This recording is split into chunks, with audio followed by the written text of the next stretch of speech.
Hi friends, ಎಲ್ಲರಿಗೂ ನಮಸ್ಕಾರ. ಇವತ್ತಿನ ಒಂದು ವಿಡಿಯೋಗೆ ಸ್ವಾಗತ. ಇವತ್ತು ನಾನು ಟಾಟಾ ಪಂಚ್ EV ಒಂದು ಕ್ಯಾಮರಾ ಮತ್ತು ಡಿಸ್ಪ್ಲೇಯನ್ನು ತೋರಿಸ್ಕೊಡ್ತಾ ಇದ್ದೀನಿ. ಸೊ ಕ್ಯಾಮರಾ ಹೇಗಿದೆ, ಕ್ಲಾರಿಟಿ ಅನ್ನೋದನ್ನ ಈ ಒಂದು ವಿಡಿಯೋದಲ್ಲಿ ತಿಳಿಸ್ಕೊಡ್ತೀನಿ. ಮೊದಲಿಗೆ ನೀವು ನೋಡ್ಬೋದು. ಸೊ ಕ್ಲಸ್ಟರ್ ಆಫ್ ಮಾಡ್ತೀನಿ. ಆಫ್ ಮಾಡಿದಾಗ ನಿಮಗೆ ಆಟೋಮೆಟಿಕ್ ಆಗಿ ಕೀನ ತಗೊಳ್ಳೋಕ್ಕೆ ಹೇಳ್ತಾ ಇದೆ. ಸೊ ಪ್ರೆಸೆಂಟ್ ನೀವು ನೋಡ್ಬೋದು, ಸ್ಟೇರಿಂಗಲ್ಲಿ ನಿಮಗೆ ಕಂಪ್ಲೀಟಾಗಿ ಲೈಟ್ ಹೋಯಿತು. ಸೊ ಇಗ್ನಿಷನ್ ಆನ್ ಮಾಡಿ ಗಾಡಿ ಸ್ಟಾರ್ಟ್ ಮಾಡ್ತೀನಿ, ನೋಡೋಣ.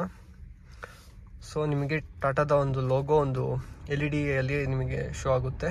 ಸೊ ಕ್ಲಸ್ಟರ್ ಆನ್ ಆಗೋದು ನೀವು ನೋಡ್ಬೋದು. ಕಂಪ್ಲೀಟಾಗಿ ಫುಲ್ ಸ್ಕ್ರೀನ್ ಕ್ಲಸ್ಟರ್ ಇರುವಂಥದ್ದು ನೀವು ನೋಡ್ಬೋದು.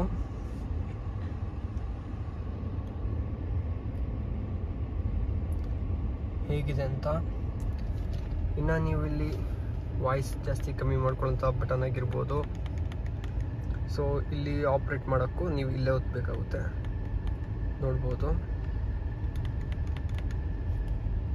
ಸೊ ನಿಮಗೆ ಅಲ್ಲಿ ವಾಲ್ಯೂಮ್ ಕಮ್ಮಿ ಆದರೆ ಇಲ್ಲೂ ಕೂಡ ನಿಮಗೆ ಕ್ಲಸ್ಟರಲ್ಲೇ ಶೋ ಆಗುತ್ತೆ. ಪ್ಲಸ್ ನಾವಿಗೇಷನ್ ಅಂದರೆ ಲೊಕೇಶನ್ ನಾವು ಏನಾದರೂ ಮ್ಯಾಪ್ ಹಾಕ್ಕೊಂಡ್ರೆ ನಿಮಗೆ ಇಲ್ಲೂ ಕೂಡ ಶೋ ಆಗುತ್ತೆ.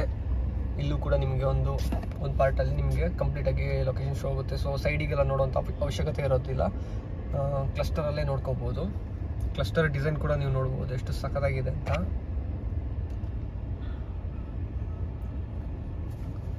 ಸೊ ವಾಯ್ಸ್ ಅಸಿಸ್ಟೆಂಟ್ ಕೂಡ ಇದೆ.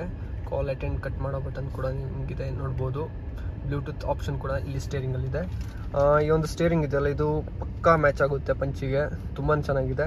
ಮೊದಲೆಲ್ಲ ಈ ಥರ ಟಾಟಾದಲ್ಲಿ ಈ ಥರ ಒಂದು ಸ್ಟೇರಿಂಗ್ ಬರ್ತಿತ್ತಿಲ್ಲ. EVಯಲ್ಲಿ ಈ ಒಂದು ಸ್ಟೇರಿಂಗ್ ಬರುತ್ತೆ. ನೆಕ್ಸಾನಲ್ಲಿ ಕೂಡ ಈ ಒಂದು ಸ್ಟೇರಿಂಗ್ ನಿಮಗೆ ಬರುವಂಥದ್ದು. ಮತ್ತು ಸಫಾರಿ ಹರಿಯರಲ್ಲಿ ಕೂಡ ಈ ಒಂದು ಡಿಸೈನ್ನ ಸ್ಟೇರಿಂಗ್ ಬರುತ್ತೆ. ಸೊ ಮೊದಲಿನ ಒಂದು ಸ್ಟೇರಿಂಗ್ ನೋಡಿರೋರಿಗೆ ಗೊತ್ತಿರುತ್ತೆ. ಇವಾಗ ಕಂಪ್ಲೀಟಾಗಿ ಚೇಂಜ್ ಆಗಿರೋವಂಥದ್ದು. ಸೊ ಬನ್ನಿ ಸ್ಟಾರ್ಟ್ ಮಾಡೋಣ. ಇವಾಗ ನಿಮಗೆ ಕ್ಲಸ್ಟರ್ನ ಸ್ವಲ್ಪ ಡಸ್ಟ್ ಕಂಡೀಷನ್ ಇದೆ. ಸೊ 4 ಇಂಡಿಕೇಟರ್ ನೀವು ಇಲ್ಲಿ ನೋಡ್ಬೋದು. ಬೂಟ್ ಡೋರ್ ಓಪನ್ ಮಾಡೋ ಬಟನ್ ಕೂಡ ಇಲ್ಲಿದೆ. ಪ್ಲಸ್ ಬೂಟಲ್ಲೂ ಕೂಡ ನಿಮಗೆ ಓಪನ್ ಮಾಡೋಂಥ ಬಟನ್ ನಿಮಗೆ ಸಿಗುತ್ತೆ. ಇದು ಆಲ್ ಡೋರ್, ಇದು ಫುಲ್ ಕಂಪ್ಲೀಟಾಗಿ ಗಾಡಿನ ಲಾಕ್ ಮಾಡ್ಕೊಳ್ಳೋಂಥ ಬಟನ್ ಇದಾಗಿರುತ್ತೆ. ಸೊ ನೋಡ್ಬೋದು, ಅಲ್ಲಿ ಈ ಬಟನ್ ಒತ್ತಿದ ತಕ್ಷಣ ಅನ್ಲಾಕ್ ಆಗುತ್ತೆ, ಒತ್ತಿದ ತಕ್ಷಣ ಲಾಕ್ ಕೂಡ ಮಾಡ್ಕೊಳ್ಳುತ್ತೆ. ಇನ್ನು AC ಆಫ್ ಮಾಡೋ ಬಟನ್ ಆದರೆ ನೋಡಿ, ಕಂಪ್ಲೀಟಾಗಿ AC ಆಫ್ ಆಯಿತು.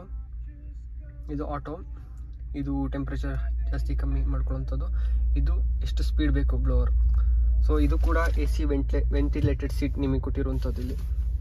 ಸೊ ನೀವೇನು ಈ ಸೀಟ್ ನೋಡ್ತಿದ್ರೆ ಇದು AC ವೆಂಟಿಲೇಟೆಡ್ ಸೀಟ್. ಅದಕ್ಕಿರುವಂಥ ಬಟನ್ ನೀವು ನೋಡ್ಬೋದು. ಈ ಒಂದು ಸೈಡಲ್ಲಿ ಕೊಟ್ಟಿರ್ತಾರೆ, ಡ್ರೈವರಿಗೆ ಮತ್ತು ಕೋ ಡ್ರೈವರ್ಗೆ ಎರಡೂ ಕಡೆಗಳಲ್ಲಿ ಇಲ್ಲಿ ಕೊಟ್ಟಿರ್ತಾರೆ. ಇನ್ನು ಮೇನ್ ವಿಷಯಕ್ಕೆ ಬರೋದಾದರೆ 360 ಡಿಗ್ರಿ ವ್ಯೂ ಕ್ಯಾಮರಾನ ಒಂದು ಬಟನ್ ಇಲ್ಲಿ ನಿಮಗೆ ಸಿಗುತ್ತೆ. ಸೊ ಒತ್ತಿದ ತಕ್ಷಣ ನಿಮಗೆ ಕ್ಯಾಮರಾ ಬರುತ್ತೆ. ಸೊ ಇದು ಗಾಡಿ ಹತ್ತಿರದಲ್ಲಿ ಎಲ್ಲಾದರೂ ಹೋಗ್ತಾ ಇದೆ ಅಂತ ಆಟೋಮೆಟಿಕ್ ಆನ್ ಆಗುತ್ತೆ. ನಾವಿಲ್ಲಿ ಒತ್ತುವಂಥ ಅವಶ್ಯಕತೆ ಇಲ್ಲ. ಗಾಡಿ ಆಟೋಮೆಟಿಕ್ ಏನಾದರೂ ಹತ್ತಿರದಲ್ಲಿದೆ ಅನ್ನೋ ತಕ್ಷಣ ಇಲ್ಲಿ ವಾರ್ನಿಂಗ್ ಥರ ಸೌಂಡ್ ಬರಕ್ಕೆ ಸ್ಟಾರ್ಟ್ ಆಯ್ತಾ, ಕಂಪ್ಲೀಟಾಗಿ ನಿಮಗೆ ಇಲ್ಲಿ ಸ್ಕ್ರೀನ್ ಆನ್ ಆಗಿ ತೋರಿಸ್ತಾ ಇರುತ್ತೆ. ರೆಡ್ ಮಾರ್ಕ್ ಕೂಡ ಬರುತ್ತೆ, ಎಷ್ಟು ಡಿಸ್ಟೆನ್ಸ್ ನೋಡ್ಬೋದು. ಇದು ವೇರಿಯೇಷನ್ ಏನು ಬರ್ತಾ ಇದೆ, ಹತ್ತಿರದಲ್ಲಿ ಇದೆ ಅಂದರೆ ತುಂಬ ಹತ್ತಿರದಲ್ಲಿದೆ, ಈ ಕಾಂಪೌಂಡಿಗೆ ಟಚ್ ಆಗೋ ಮಟ್ಟದಲ್ಲಿ ಹತ್ತಿರದಲ್ಲಿದೆ, ಡಿಸ್ಟೆನ್ಸ್ ಸ್ವಲ್ಪ ಕಮ್ಮಿ ಇದೆ ಅನ್ನೋದು ತೋರಿಸ್ತಾ ಇದೆ. ಕ್ರಾಸಾಗಿ ನಿಲ್ಲಿಸಿರೋದ್ರಿಂದ ಈಚ್ ಕಡೆ ನಿಮಗೆ ಬ್ಲಿಂಕ್ ಆಗ್ತಾ ಇದೆ, ಈಚ್ ಕಡೆ ಬ್ಲಿಂಕ್ ಆಗ್ತಾ ಇಲ್ಲ. ಸೊ ಇದು ಕಂಪ್ಲೀಟಾಗಿ ಕ್ರಾಸ್ ಆಗಿದೆ ಗಾಡಿ ಪಾರ್ಕಿಂಗ್. ಸೊ ನೋಡ್ಬೋದು ನಿಮಗೀಗ ಪ್ರೆಸೆಂಟ್ ನಿಮಗೆ ಇದು ಏನು ಇದು ನೋಡ್ತಿದ್ದಾರೆ ಕ್ಯಾಮ್ರಾ. ಇದು ಟಾಟಾ EV ಪಂಚಲ್ಲಿ ನಿಮಗೆ ಸಿಗುವಂಥ ಒಂದು ಕ್ಯಾಮರಾ ಕ್ಲಾರಿಟಿ ಆಗಿರುತ್ತೆ. ಸೊ ಇದರಲ್ಲಿ ನಿಮಗೆ 360 ವ್ಯೂ ಕೂಡ ನಿಮಗೆ ಇದರಲ್ಲಿ ಸಿಗುವಂಥದ್ದು. ಸೊ ಇವಾಗ ಏನು ನೋಡ್ತಿದ್ರೆ ಇದು ಬಂದುಬಿಟ್ಟು 2D. ಸೊ 2Dಯಲ್ಲಿ front view, back view. So back view ನಾನು ಆಗಲೇ ಹೇಳ್ದಂಗೆ ಹತ್ತಿರದಲ್ಲಿದೆ. ಸೊ ಅದಕ್ಕೆ ಬ್ಲಿಂಕ್ ಆಗ್ತಾ ಇದೆ, ನೋಡ್ಬೋದು.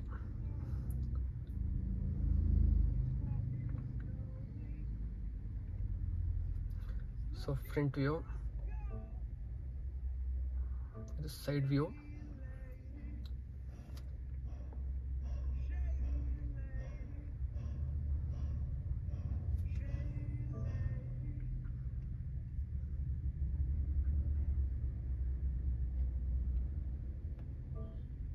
ಸೊ 3Dಯಲ್ಲಿ ನೋಡೋದಾದರೆ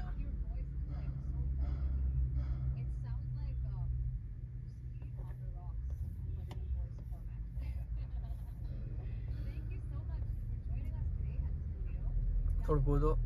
ಕರುನಲ್ಲೂ ಕೂಡ ಪಂಚಲ್ಲೂ ಕೂಡ ಫ್ರಂಟಲ್ಲೇ ಚಾರ್ಜಿಂಗ್ ಪಾಯಿಂಟ್, ಅದರ ಒಂದು ಮಾರ್ಕಿಂಗ್ ಕೂಡ ಡಿಸೈನ್ ಕಾಣ್ತಾ ಇದೆ ನೋಡ್ಬೋದು. ಆ ಟಿ ಲೋಗೋ ಏನಿದೆ ಕ್ಯಾಪ್ ಅದು ಓಪನ್ ಆಗುತ್ತೆ, ಓಪನ್ ಆದಾಗ ಅಲ್ಲಿ ಚಾರ್ಜಿಂಗ್ ಮಾಡ್ಕೋಬೋದು. ಪ್ರೆಸೆಂಟಾಗಿ ಇದರ ಒಂದು ರಿವ್ಯೂ ಮಾಡಿಲ್ಲ, ಇಷ್ಟರಲ್ಲಿ ಇದರ ಕಂಪ್ಲೀಟಾಗಿ ರಿವ್ಯೂ ಕೂಡ ಮಾಡ್ತೀನಿ.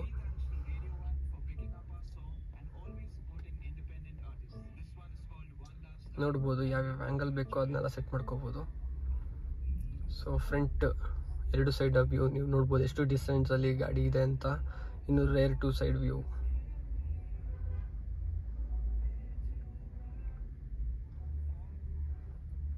ಸೊ ನೀವೇನು ನೋಡ್ತೀರಾ, ಇದು ಬಂದುಬಿಟ್ಟು ಟಾಟಾ ಪಂಚ್ನಲ್ಲಿ ಸಿಗುವಂಥ ಒಂದು ಕ್ಯಾಮ್ರಾ ಕ್ಲಾರಿಟಿ ಆಗಿರುತ್ತೆ. ಅದು EV ಗಾಡಿಗಳಲ್ಲಿ